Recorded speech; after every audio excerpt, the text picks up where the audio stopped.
BRS దండు కదులుతోంది. 14 ఏళ్ల ఉద్యమం, 10 ఏళ్ల అధికారం, ఇప్పుడు ప్రతిపక్షం. ప్రజలు తమకు అధికారాన్ని దూరం చేశారు, కానీ వాళ్ళ గుండెల్లో మాత్రం అలాగే పదిలంగానే ఉన్నాం. మరోసారి బీఆర్ఎస్ రజతోత్సవ సభతో మరి తెలంగాణ బలగమంతా కూడా తమ వైపే ఉందంటూ బీఆర్ఎస్ కుండ బద్దలు కొట్టినట్టు నిరూపిస్తామని చెప్తా ఉంది. సో ఈ నేపథ్యంలోనే భూపాలపల్లి నియోజకవర్గంలో అన్ని వర్గాల ప్రజలతో మరి మమేకమవుతూ మరి బీఆర్ఎస్ రజతోత్సవ సభకు మరి ఇక్కడ గులాబీ సైన్యాన్ని కూడా సిద్ధం చేస్తున్నారు బీఆర్ఎస్ రాష్ట్ర యువజన నాయకులు సిరికొండ ప్రశాంత్. ప్రస్తుతం రజతోత్సవ సభతో పాటు ప్రస్తుత రాజకీయ పరిణామాల గురించి మనతో పాటు మాట్లాడడానికి సిరికొండ ప్రశాంత్ గారు ఉన్నారు. నమస్కారం. నమస్తే. మొత్తానికి 14 ఏళ్ల పోరాటం, ఆ తర్వాత 10 ఏళ్ల అధికారం, ఇప్పుడు ప్రతిపక్షం. సో దీన్ని ఎట్లా చూస్తారు? తెలంగాణ సమాజం దీన్ని ఎట్లా చూస్తూ ఉంది? ఈ రజతోత్సవ సభను ఒక ప్రతిపక్ష పార్టీ హోదాలో వండుకుంటూ ఇంత పెద్ద మొత్తంలో భారీ ఎత్తున సభ పెట్టాల్సినటువంటి అవసరం ఎందుకు వచ్చింది? 25 ఏళ్ల క్రితం కేసీఆర్ ఒకరిగా మొదలై టీఆర్ఎస్ పార్టీ పెట్టడం జరిగింది. 14 ఏళ్ల సుదీర్ఘ పోరాటంతో ఒక వైరుధ్యమైన ఒక పందాతో తెలంగాణ పోరాటం చేసి తెలంగాణ రాష్ట్రం సాధించడం జరిగింది. పిదప తెలంగాణ తెచ్చిన పార్టీగా టీఆర్ఎస్కి ప్రజలు పట్టడం కట్టడం, 10 ఏళ్ళు జనరంజకమైన పాలన, అంటే అన్ని వర్గాల ప్రజలని సంతృప్తి పరుస్తూ ఒక బంగారు తెలంగాణ వైపుగా కేసీఆర్ గారు తీసుకెళ్ళడం జరిగింది. సో ఈ డెఫినెట్గా 25 వసంతాలు పూర్తి చేసుకోవడం అనేది చాలా పెద్ద అంశం. కాబట్టి దీన్ని ఇవాళ ప్రతిపక్షంలో ఉన్న అధికార పక్షంలో ఉన్న ఈ ప్రజలతోని సెలబ్రేట్ చేసుకోవాలనుకున్నారు. రెండవది ఏంటంటే, ఇవాళ టీఆర్ఎస్కో బీఆర్ఎస్కో ఈ సభ పెట్టడం ఇంపార్టెంట్ కాదు, ప్రజలకు ఇంపార్టెంట్. ఎందుకంటే 16 నెలల పాలనలో ప్రజలు కాంగ్రెస్ పార్టీ మీద విసిగెత్తిపోయి వాళ్ళు అనేకమైన 420 బూటకపు హామీలు ఇచ్చి అవి నెరవేర్చక టీవీఎస్ స్కూటీ అని, తులం బంగారం అని ఏదైతే సాధ్యం కాని హామీలు ఇచ్చి ప్రజలను మభ్యపెట్టి మోసం చేసి అధికారంలోకి వచ్చారో వాళ్ళందరినీ, అంటే అధికారం రాగానే వాళ్ళని ప్రశ్నించడం పొరపాటు. కాబట్టే 16 నెలలు వేచి చూసి వాళ్ళ పందయింది, వాళ్ళు ప్రజలు వాళ్ళ 420 హామీలు నిలబెట్టుకోరా, వాళ్ళు ఏం చేస్తారో చూసి గమనించి ఇప్పుడు ఈ ప్రభుత్వం ప్రజలను పట్టించుకోవట్లేదు, ఈ ప్రజలని ప్రభుత్వం గాలికి వదిలేసింది, వాళ్ళు కేవలం వేలంపాట, అంటే గౌరవ కేసీఆర్ గారు అప్పుడు 4,000 పింఛన్ ఇస్తుంటే ఎట్లాగో మేము అధికారంలోకి రావం కదా అనే ఉద్దేశంతో రేవంత్ రెడ్డి గారు 8,000 అని, ఇంకా వేరే రైతు బంధు 8,000 అంటే 16 అని కేవలం వేలంపాట పాడారు. అమలుకు సాధ్యం కానీ హామీలు ఇచ్చారు. అప్పుడు ఇప్పుడున్న ముఖ్యమంత్రి గారు ఆయన ప్రతిపక్షంలో ఉన్నప్పుడు ఏం చెప్పాడంటే, మేము అప్పు చేసి పప్పు కూడా తినం, మాకు సంపద సృష్టించడం తెలుసు, సంపద పంచడం తెలుసు అని ఏదేదో గాలి మాటలు చెప్పిండు. ఇప్పుడు మాత్రం దావోస్కి పోయినా లేదా ఇప్పుడు లండన్కి పోయినా ఇంకెక్కడికి పోయినా కానీ ఆయన ఆరాటం అంతా అప్పుల వేట. ఆ అప్పులు కూడా ఎందుకు? ఆయన కుర్చీ పదలం చేసుకోవాలంటే ఢిల్లీకి సంచులు మోయాలి.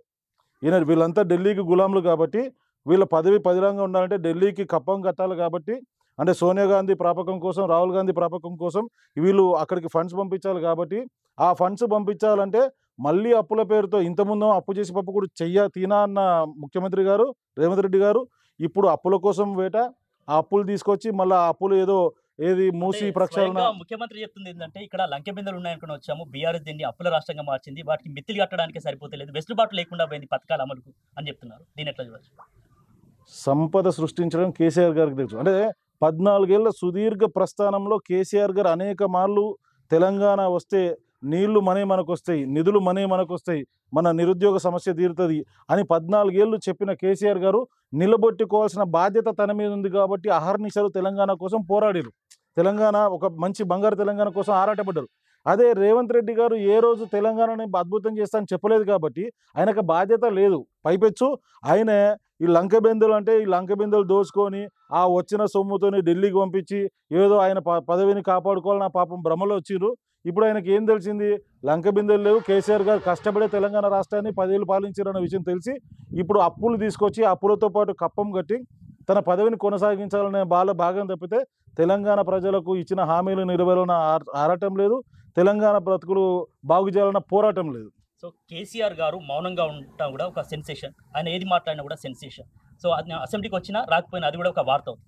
సో ఈ నేపథ్యంలో ఈ రజతోత్సవ సభలో ఈ 25 వసంతాల పండుగలో కేసీఆర్ గారు దేని గురించి ఎక్కువగా ఫోకస్ చేసే అవకాశం ఉంది? తప్పకుండా ఇప్పుడు జరుగుతున్న ఈ రాక్షస పాలన గురించి, దీన్ని ఎట్లా ఎదుర్కోవాలి, భవిష్యత్ కార్యాచరణ ఏంది, రేపు పొద్దున బీఆర్ఎస్ పార్టీకి అధికారం ఎట్లా తేవాలి, ప్రజలకి ఇంకా ఏమేమి చేయాలంటే రేపు పొద్దున బీఆర్ఎస్ పార్టీ అధికారంలోకి వస్తే ఎట్లయితే ఒక కేసీఆర్ కిట్, ఒక కళ్యాణ లక్ష్మి, ఒక షాదీ ముబారక్, తర్వాత ఒక కాళేశ్వరం ప్రాజెక్ట్ ఇలాంటి బృహత్తరమైన పథకాలు తీసుకొచ్చారో రేపు పొద్దున భవిష్యత్తులో మళ్ళీ తెలంగాణ రాష్ట్ర సమితి అంటే భారత రాష్ట్ర సమితి అధికారంలోకి వస్తే ఏం చేయబోతున్నారు, అది రావడానికి కార్యాచరణ ఏంది అనేది యావత్ తెలంగాణ ప్రజలకు ఒక దిశానిర్దేశం ఇవ్వడానికే ఈ సభ. సో మొత్తానికి ఒక మహా కుంభమేళను తలపించేలా ఈ యొక్క రజతోత్సవ సభ ఉండబోతున్నట్టు కవిత గారు చెప్పినటువంటి పరిస్థితుల్లో. సో ఇది ఎండాకాలం కాబట్టి ఇప్పటికే ఉత్తర తెలంగాణ సెగలు కక్కుతున్న వేళ ఆ జన సమీకరణ అనేది అంటే దాదాపు 10 లక్షల మంది వస్తున్నారని అంచనా వేస్తున్నారు. అది సాధ్యమయ్యేటటువంటి పనైనా ఎట్లా ఉంది దానికి సంబంధించి అంచనా? కేసీఆర్ గారికి బీఆర్ఎస్ పార్టీకి మీటింగ్లు భారీ బహిరంగ సభలు నిర్వహించడం వెన్నతో పెట్టిన విద్య. ఇప్పుడు మొదటి నుంచి కూడా అంతకుముందు వరంగల్ సభ కావచ్చు, మహబూబ్నగర్ సభ కావచ్చు, కరీంనగర్ సభ కావచ్చు, ఇట్లా ఏ సభ చూసినా కానీ లక్షల మందితో నిర్వహించిన అనుభవం ఉన్న కేసీఆర్ గారు బీఆర్ఎస్ పార్టీ అద్భుతంగా ఈ సభను నిర్వహిస్తారు. సభ కొంచెం అంటే నాకు తెలిసి 4 గంటల తర్వాత కొంచెం ఏదైతే ఎండతాపం తగ్గిన తర్వాతనే ఉంటుంది కాబట్టి అద్భుతంగా సక్సెస్ అవుతుంది. రెండోది కేసీఆర్ గారు సభ పెట్టాలి, కేసీఆర్ గారు ఏదో ముఖ్యమంత్రి కావాలని ఆరాటం ఆయనకు లేదు. 16 నెలల పాలన చూసిన తర్వాత మొన్ననే కాంగ్రెస్ పార్టీ వాళ్ళు నిర్వహించిన సర్వేలో ప్రజాపాలన కావాలా, ఫామ్ హౌస్ పాలన కావాలంటే ఒకప్పుడు కేసీఆర్ ఫామ్ హౌస్కే పరిమితమైన అన్న ఈ విమర్శకులు మొన్న మాత్రం అద్భుతంగా తెలంగాణ ప్రజలంతా కూడా మాకు కేసీఆర్ పాలన కావాలి, కేసీఆర్ గారు ఫామ్ హౌస్ నుంచి పాలించినా పర్లేదు, ఆయన తెలంగాణ తండ్రి, తెలంగాణ బాపు, ఆయన వస్తేనే మా బతుకులు బాగుపడతాయని వాళ్ళందరూ కోరుకున్నారు. కాబట్టి డెఫినెట్గా 101% ఈ సభ సక్సెస్ అవుతుంది. ఈ తెలంగాణ ప్రజలు కోరుకుంటున్న సభ. ఉద్యమం ఉవ్వెత్తున ఎగిసిపడుతున్నటువంటి వేళ, సబ్బండ వర్గాలు ఉద్యమంలో పిడికిలి బిగించిన వేళ, వరంగల్లో పెట్టినటువంటి ఆ యొక్క టీఆర్ఎస్గా ఉన్నప్పుడు పెట్టినటువంటి సభ ఒక చరిత్రను లిఖించదని చెప్పుకోవాలి, ఒక మాట చెప్పుకోవాలంటే. ఇప్పుడు ఈ యొక్క బీఆర్ఎస్ రజతోత్సవ సభ కూడా గేమ్ చేంజర్గా మారేటటువంటి అవకాశం ఉందని చెప్పుకోవచ్చు. 100% బరాబర్ ఉంది. ఎందుకంటే నేను ఇంతకుముందు చెప్పినట్టు తెలంగాణ ప్రజలంతా కూడా 16 నెలల నుంచి విసికి వేసారిపోయారు. వాళ్ళు గౌరవ కేసీఆర్ గారు ఎప్పుడు ఫామ్ హౌస్ నుంచి బయటకు వస్తారు అని ఆతృతగా వెయిట్ చేస్తున్నారు. వారు ఇచ్చే సందేశం కోసం కేవలం తెలంగాణ కాదు, యావత్ భారతదేశం కూడా యావత్ భారతదేశంలో ఉన్న మీడియా అంతా కూడా ఇవాళ రేపు జరగబోయే అంటే 27న జరగబోయే సభ మీద అందరి దృష్టి ఉంది. 100కు 100% సభ బంపర్గా సక్సెస్ అవుతుంది. తర్వాత కార్యాచరణ ఉంటుంది. దాని ద్వారా 101% మళ్ళీ టీఆర్ఎస్ పార్టీ అంటే బీఆర్ఎస్ పార్టీ అధికారంలోకి రావడం జరుగుతుంది. సో ఇక్కడ స్థానికంగా మనం మాట్లాడుకుంటే భూపాలపల్లి నియోజకవర్గంలో సిరికొండ ప్రశాంత్కు సంబంధించి ఏదైనా వాల్ పోస్టర్ వెలిసినా, లేకుంటే సిరికొండ ప్రశాంత్కి సంబంధించినటువంటి ఏదైనా వార్త బయటకు వచ్చినా కూడా పాలిటిక్స్లో ఒక సెన్సేషనల్గా మారుతుంది, చర్చకు దారితీస్తుంది. సో ఈ నేపథ్యంలో ఇప్పుడు తాజాగా వస్తున్నటువంటి వైరల్ అవుతున్నటువంటి మాట ఏంటంటే, ఇప్పుడు ఇక్కడ ఒక అంటే బీఆర్ఎస్గా కార్యాలయం ఉన్నప్పుడు మళ్ళీ సపరేట్గా కార్యాలయం తెరచాల్సినటువంటి అవసరం ఏమి వచ్చిందంటే, ప్రశాంత్ ఏ రోజు భూపాలపల్లికి వచ్చినా అది బీఆర్ఎస్ పార్టీ కోసం, ఇక్కడ స్థానికంగా ఉన్న బీఆర్ఎస్ పార్టీ కార్యకర్తల కోసమే రావడం జరిగింది. ఇది కాంపిటీషన్ కార్యాలయం కాదు. మధుసూదనాచారి గారు ప్రతి ఎమ్మెల్సీ కూడా ఒక కాన్స్టిట్యున్సీని తీసుకోవాల్సి ఉంటుంది. అందులో భాగంగా సిరికొండ మధుసూదనాచారి గారు భూపాలపల్లిని తన ఎమ్మెల్సీ కాన్స్టిట్యున్సీగా తీసుకోవడం జరిగింది. ఇది ఆఫీస్ కాదు, ఇది క్యాంపు కార్యాలయం. క్యాంపు కార్యాలయం అంటే ఇంట్లోనే ప్రజలకి అందుబాటులో ఉండే ఆఫీస్ అన్నట్టు. సో ఇది డెఫినెట్గా ఎవరైతే ఉద్యమకారులు ఉన్నారో, ఎవరైతే సీనియర్లు సిన్సియర్లు ఇప్పుడు ఉన్నారో వారందరికీ ఆల్టర్నేట్ అంటే ఇప్పుడు ఒక 2 సిఐలు అందుబాటులో ఉంటే కొన్ని కేసులు ఒక సిఐ పరిష్కరిస్తారు, కొన్ని కేసులు ఇంకో సిఐ గారు పరిష్కరిస్తారు. అలాగే ఇవాళ కార్యకర్తలకు అందుబాటులో ఉండి పార్టీ బలిష్టం చేయడానికి అంటే వాస్తవంగా భూపాలపల్లి నియోజకవర్గం అనేది బీఆర్ఎస్ కానీ పట్టుకొమ్మ లాంటిది. అలాంటిది మొన్న జరిగిన సాధారణ ఎలక్షన్లో 55,000 పైచీలకు ఓట్లతో ఓటమి పాలవడం అనేది మేము జీర్ణించుకోలేకపోతున్నాం. అంటే టీఆర్ఎస్ పార్టీకి ఎదురు లేదనే పరిస్థితి నుంచి టీఆర్ఎస్ఏ లేదనే పరిస్థితికి దిగజారింది. కాబట్టి ఇది మా పార్టీ, ఇది మేము పెట్టుకున్న పార్టీ. దాదాపు 25 ఏళ్ళ నుంచి మేము ఒక చిన్న విత్తనం నాటి దాన్ని పెంచి వృక్షం చేసినట్టు మేము కష్టపడి పెంచిన పార్టీ. కాబట్టి ఈ పార్టీ ఇట్లా అధపాతాళానికి పోతుంటే చూడలేక మా కార్యకర్తలకి కష్ట నష్టాలు ఉన్న మా ప్రజలకి అందుబాటులో ఉండడానికి మేము రావడం జరిగింది. దీంట్లో సెన్సేషన్ లేదు, ఇంక మరేమీ లేదు. సో తెలంగాణ తొలి శాసనసభాపతిగా ఇక్కడ ఉన్నప్పుడు మన భూపాలపల్లి కూడా జయశంకర్ జిల్లాగా ఆవిర్భవించినటువంటి తరుణంలో ఇటీవల మాజీ ఎమ్మెల్యే గండ్ర వెంకటరమణారెడ్డి కూడా మరి మొత్తానికి యొక్క భూపాలపల్లికి సంబంధించి నాయకత్వాన్ని రమణారెడ్డి బాధ్యతలు చేపడతారు, మరొకరు కాదు అని చెప్పేసి చెప్పినటువంటి పరిస్థితుల్లో దాని గురించి ఏమంటారు? మీరు కూడా ఇటీవల కామెంట్ చేయడం జరిగింది. ఇవాళ నాయకత్వం ఎవరు చేయాలనేది అధిష్టానం నిర్ణయించాలి. అంతే తప్పితే నా అంతటా నేను చెప్పుకుంటే అది సబబు కాదు. అధిష్టానం ఎవరి పేరు నిర్ణయిస్తే దాని వెనకాల కార్యకర్తలు కావచ్చు, మిగతా వాళ్ళందరూ కావచ్చు దాన్ని శిరోధార్యంగా తీసుకుంటారు. రెండొక విషయం ఏంటంటే 55,000 పైచీలు కోట్లతో ఓడిపోయిన తర్వాత పార్టీ భవిష్యత్తు ఏంది? దాదాపు మండల స్థాయి నాయకులు పోయారు, మండలాధ్యక్షులు పోయారు. వీళ్ళందరూ పోతుంటే నిశ్చితంగా గమనించుకుంటూ కూర్చున్నారు తప్పితే వాళ్ళని ఎవరు ఆపిన పరిస్థితి లేదు. సో, ఇట్లా ముందు ముందు ఇదే కొనసాగితే భూపాలపల్లిలో బీఆర్ఎస్ అనేది కనుమరుగైద్ది. సో, 100% మధుసూదనాచారి గారు స్పీకర్‌గా ఉన్నప్పుడు ఎవరైనా ఒక సర్పంచ్ పదవి వస్తేనే ఇల్లు కట్టుకుంటారు. స్పీకర్ హోదాలో మధుసూదనాచారి గారు భూపాలపల్లి జిల్లాను కట్టుకున్నారు. అంటే ఈ జిల్లా మధుసూదనాచారి గారికి ఇల్లు లాంటిది. ఈ ఇల్లు కూలిపోతుంటే పొరపాటున కూడా మధుసూదనాచారి గారు కావచ్చు, వారి తనయునిగా నేను కావచ్చు చూస్తూ ఊరుకోం. 100% ఈడ బీఆర్ఎస్ పార్టీ బలపడడానికి, రాబోయే ఎలక్షన్స్‌లో బీఆర్ఎస్ పార్టీ ఎవరికి టికెట్ ఇస్తే వాళ్ళు గెలవడానికి పూర్తి స్థాయిలో మేము శక్తివంచన లేకుండా కష్టపడతాం. దానికి ఎంత కష్ట నష్టాన్ని కోర్చైనా ఈడ అందుబాటులో ఉంటాం. సో మొత్తానికి అంటే గతంలో అంటే బీఆర్ఎస్‌కి సంబంధించి కొంతమంది నాయకులు జంప్ అవుతున్నారని చెప్పినటువంటి వేళ మీకు సంబంధించినటువంటి సిరికొండ బలగం అనేది అలాగే ఉందని చెప్పుకోవచ్చు. ఇవాళ 100% మధుసూదనాచారి గారితో పాటు ఉద్యమం చేసిన సీనియర్లు, సిన్సియర్లు ఈ రోజు కూడా అలా అందుబాటులో ఉన్నారు. రేపు జరిగే మీటింగ్ కూడా నాకు విపరీతమైన ఊళ్ళ నుంచి కాల్స్ వస్తున్నాయి. సార్ అంటే అన్న మేము పార్టీ పెట్టిన మొదటి నుంచి ఊళ్ళల్లో జెండా ఎగిరేసింది మేమే. మేము సీనియర్లము. మేము 25 ఏళ్ల నుంచి పార్టీని పట్టుకొని వెళ్లాడుతున్నాం. కానీ ఇక్కడ మాకు ఎవరికైతే ఇక్కడ జిమ్మేదారు అప్పయిపోయారో వాళ్ళ దగ్గర నుంచి మాకు స్పందన లేదు. వారు మాకు ఫోన్ చేయట్లేదు. వారు మాకు ఒక పాస్ ఇవ్వట్లేదు. వారు మాకు ఒక బస్సు పెట్టి ఇన్ఫర్మేషన్ ఇవ్వట్లేదు. కాబట్టి మీరు కూడా మొదటి నుంచి ఉన్నారు. మేము కూడా మొదటి నుంచి ఉన్నారు కాబట్టి మీరన్నా మమ్మల్ని గమనించండి. మీరన్నా మమ్మల్ని గుర్తించండి. మీరైనా మాకు సోర్స్ ఏదో అంటే సభాస్థలికి పోవడానికి కానీ, రావడానికి కానీ ఏదైనా ఏర్పాటు చేయమని విపరీతంగా ఫోన్ కాల్స్ వస్తున్నాయి. కాబట్టి డెఫినెట్‌గా ఎవరు చేసినా కానీ పార్టీ కోసమే. ఇవాళ ఇక్కడున్న వేరే వ్యక్తి ఒక 10,000 మందిని పంపుతారు కావచ్చు. మా తరఫున ఒక 5,000, 10,000 మంది వస్తారు కావచ్చు. ఇదంతా కూడా సభ సక్సెస్‌కి కారణం కాబట్టి డెఫినెట్‌గా మా సభ సక్సెస్ కావడానికి ఏమేమి ఎఫర్ట్స్ పెట్టాలో అవన్నీ ఎఫర్ట్స్ పెడతాం. దానికి అవసరమైతే వ్యక్తిగతంగా పార్టీతో కాకుండా మా వ్యక్తిగత డబ్బులు వెచ్చించైనా పార్టీ కార్యక్రమాన్ని రేపు దిగ్విజయం చేస్తాం. సో బీసీలకు రాజ్యాధికారం రావాలని నినదించిన వారిలో ప్రశాంత్ కూడా ఉన్నారు. గతంలో మీరు కూడా నినాదం చేశారు. సో ఈ నేపథ్యంలో రాబోయేటటువంటి రోజుల్లో ఈ బీసీలకు సంబంధించి ఏకతాటిపై తీసుకొచ్చేటటువంటి అవకాశం ఏమన్నా ఉందో? దానికి సంబంధించి ఏమన్నా కార్యాచరణ ఉందా? తప్పకుండా అంటే బీసీలను అనగదొక్కాలనే కుట్ర అయితే జరిగింది వాస్తవంగా. ఆ రోజు స్పీకర్ గారు రాజ్యాంగబద్ధమైన పోస్టులో ఉన్నప్పుడు మేము ఏ పదవి తీసుకోకుండా కేవలం కార్యకర్తలకు అందుబాటులో ఉండి వాళ్ళ కష్ట నష్టాల్లో భాగస్వాములమైన మమ్మల్ని కుటుంబ పాలన అని ఒక బీసీ ఒక రాజ్యాధికారంలో ఒక పెద్ద ఉన్నత స్థానం ఉన్న మధుసూదనాచారి గారిని బట్టగాల్చి మీదేయడం జరిగింది. అట్లా మీదేసిన వాళ్ళ సతీమణులు, పుత్రులు అందరూ కూడా వాళ్ళ రాజకీయాల్లో హోదాలు అనుభవిస్తారు.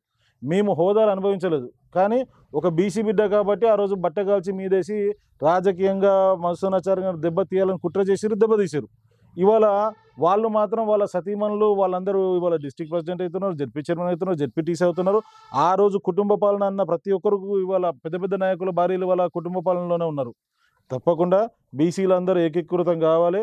ఒకప్పుడు ఎట్లయితే తెలంగాణ నిజం బలపడ్డదో ఈసారి ఇప్పుడు జరగబోయే ఎలక్షన్స్ అంతా కూడా బీసీల మీద ఆధారపడి ఉంటుంది. డెఫినెట్‌గా మధుసూదనాచారి గారు బీసీల తరఫున పోరాటం చేస్తారు. బీసీల హక్కులకై పోరాటం చేస్తారు. అది పార్టీలు అవ్వచ్చు, బయట అవ్వచ్చు. బీసీలకు న్యాయం జరిగేంత వరకు తను పోరాటం చేస్తూనే ఉంటారు. మేము కూడా ఆ దిశగా పోరాటం చేస్తాం. అంటే స్పీకర్ హోదాలో బరువైనటువంటి బాధ్యతలు ఉన్నప్పటికీ కూడా మధుసూదనాచారి గారు ఇక్కడ ప్రజలకు ఏ కష్టం వచ్చినా అందుబాటులో ఉండేవారు. అలాగే ప్రశాంత్ కూడా ఇక్కడ ప్రజలతో కలిదిరిగేవారు. సో ఈ నేపథ్యంలో రాబోయేటటువంటి రోజుల్లో దీనికి సంబంధించి అంటే ప్రజలకు కావచ్చు వారికి అందుబాటులో ఉండడానికి అంటే ఇప్పుడు కూడా మీరు అది హోదా లేకపోయినా కూడా ప్రజలతో మమేకమవుతున్నారు. వాళ్ళ కష్ట సుఖాలు పాల్పంచుకుంటున్నారు. అంటే దీనికి ఏమైనా ఇంటెన్షన్ ఉందా? టార్గెట్ ఏమైనా ఉందా ప్రశాంత్ గారికి? టార్గెట్ అనేది ఒకటి బీఆర్ఎస్ పార్టీని భూపాలపల్లిలో మళ్ళీ అధికారంలోకి తీసుకురావడమే మా టార్గెట్. సో దానికోసం డెఫినెట్‌గా ఎంత దూరమైనా పోతాం, ఏమైనా చేస్తాం. సో పూర్వవైభవం వస్తుందని ఆశించుకోవచ్చా? మీ సిరికొండ బలగం కావచ్చు, మీతో ఉన్నటువంటి బీఆర్ఎస్ రాష్ట్ర అంటే నాయకులు కావచ్చు, కార్యకర్తలు కావచ్చు. ఇప్పుడు జరుగుతున్న ఈ మహాసభ అంటే 27 సభ కోసం నేను గేట్ మీటింగ్‌లకి అంటే మైన్స్ మీద పోతున్నా. అక్కడ కార్మికులంతా కూడా ముక్త కంఠంతో సిరికొండ మధుసూదనాచారి గారు చేసిన పనులే ఇక్కడ ఉన్నాయి. మీ నాన్న అంటే మధుసూదనాచారి గారికి అద్భుతమైన భవిష్యత్తు ఉంది. వారు గనక పోటీ చేస్తే ఎదురు లేదు, తిరుగులేదని వాళ్ళు చెప్తున్నారు. వాళ్ళు చెప్పే మాటలన్నీ వింటుంటే డెఫినెట్‌గా భూపాలపల్లిలో బీఆర్ఎస్ పార్టీకి పూర్వభావం వస్తది. అంతకన్నా అంటే పాత రోజుల కన్నా ఏదైతే ఒకప్పుడు ఒక 5, 10 ఏళ్ల క్రితం అంటే 2014 నుంచి 18 వరకు అభివృద్ధి జరిగిందో ఆ అభివృద్ధి అనేది ఇప్పుడు ఆగిపోయింది. మరలా భూపాలపల్లిలో బీఆర్ఎస్ పార్టీ అధికారంకి వచ్చి ఆ అభివృద్ధి కొనసాగడానికి 101% మేము శక్తివంతం లేకుండా కృషి చేస్తాం. ఓకే ప్రశాంత్ గారు, ఫైనల్గా రజతోత్సవ సభ వేళ భూపాలపల్లి నియోజకవర్గ ప్రజలకు ఏం చెప్పబోతున్నారు? ఈ ఎలకతుర్తి అనేది వరంగల్ జిల్లాలో ఉన్నది కాబట్టి ఉమ్మడి వరంగల్ జిల్లాలో ఉన్నది కాబట్టి ఉమ్మడి వరంగల్ జిల్లా సంబంధించిన నియోజకవర్గాలకి నుంచి ఎక్కువ జనాలు వచ్చి ఆ సభ సక్సెస్ చేయాలి. అందులో భాగంగా భూపాలపల్లి ప్రజలకు విన్నపం ఏంటంటే గౌరవ కేసీఆర్ గారు తెలంగాణ రాష్ట్రం సాధించి తెలంగాణ జాతిపితగా ఉన్నారు. వారు సుదీర్ఘకాలం తర్వాత ఇప్పుడు బయటకు వస్తున్నారు. డెఫినెట్గా వారు ఏదైతే అద్భుతమైన పాలన అందించారో దాన్ని కొనసాగించాలని, దాని సంఘీభావం తెలపడానికి లక్షలాదిగా మనం తరలి వెళ్ళాలి. ఈ సభ సక్సెస్ చేయాలి. ఇది మన పార్టీ, ఇది మన ఇంటి పార్టీ, ఇది మన బీఆర్ఎస్ పార్టీ. ఢిల్లీ గులాంలకి లేదా గుజరాత్ గులాంలతోని ఇవాళ తెలంగాణ అభివృద్ధి కాదు. కేసీఆర్ గారు 14 ఏళ్ళు తెలంగాణ అభివృద్ధి కోసం ఎట్లయితే చెప్పారో అభివృద్ధి చేయాల్సిన బాధ్యత తన మీద ఉంది. కాబట్టి ఇవాళ కేసీఆర్ గారు తప్ప వేరే ఎవరు కూడా తెలంగాణని బాగుపరచలేరు. గౌరవ ముఖ్యమంత్రి, మాజీ ముఖ్యమంత్రి కేసీఆర్ గారు ఇచ్చే సందేశాన్ని వినడానికి ప్రజలందరూ తరలి రావాల్సిందిగా వాళ్ళకు మరొకసారి విజ్ఞప్తి చేస్తున్నా. ఎల్కతుర్తిలో బీఆర్ఎస్ రజతోత్సవ సభ తప్పకుండా ఒక గేమ్ చేంజర్ అవుతుంది ఇక్కడ తెలంగాణ పాలిటిక్స్లో. అదేవిధంగా ఈ యొక్క తెలంగాణ రాష్ట్ర ప్రభుత్వ వైఖరిపై తెలంగాణ సమాజం యొక్క గొంతుకై కేసీఆర్ మరి విమర్శనాస్త్రాలు సంధిస్తారు. కాబట్టి ప్రజలంతా కూడా రాష్ట్ర వ్యాప్తంగా కావచ్చు, భూపాలపల్లి నియోజకవర్గంలో కూడా పెద్ద ఎత్తున తరలివచ్చేటటువంటి అవకాశాలు ఉన్నాయని సిరికొండ ప్రశాంత్ చెప్తున్నారు. అదేవిధంగా ఇక్కడ భూపాలపల్లి నియోజకవర్గంలో కూడా మరి తమకు పదవులు అవసరం లేదు, మరి ప్రజలతో మరి ఎప్పటికీ ఉండడమే తమ ధ్యేయం. కాబట్టి అదేవిధంగా బీఆర్ఎస్ను మరి ఉద్యమం నుంచి కూడా చూస్తూ వస్తున్నటువంటి తరుణంలో ఒక టీఆర్ఎస్ తర్వాత బీఆర్ఎస్ ఇట్లా మొత్తానికి పార్టీ రూపాంతరం చెందినా కూడా మరి గుండెల్లో మాత్రం ప్రజల గుండెల్లో నుంచి తీసేయలేదు. అదేవిధంగా ఇక్కడ పార్టీని మళ్ళీ అధికారంలోకి తేవడమే, గులాబీ జెండాను ఇక్కడ భూపాలపల్లి నియోజకవర్గంలో రాష్ట్రంలో కూడా మరి రెపరెపలాడించడమే తమ ధ్యేయం అని చెప్పేసి సిరికొండ ప్రశాంత్ చెప్తున్నారు. దానికోసం ఎంతవరకైనా వెళ్తామని చెప్పేసి చెప్తా ఉన్నారు.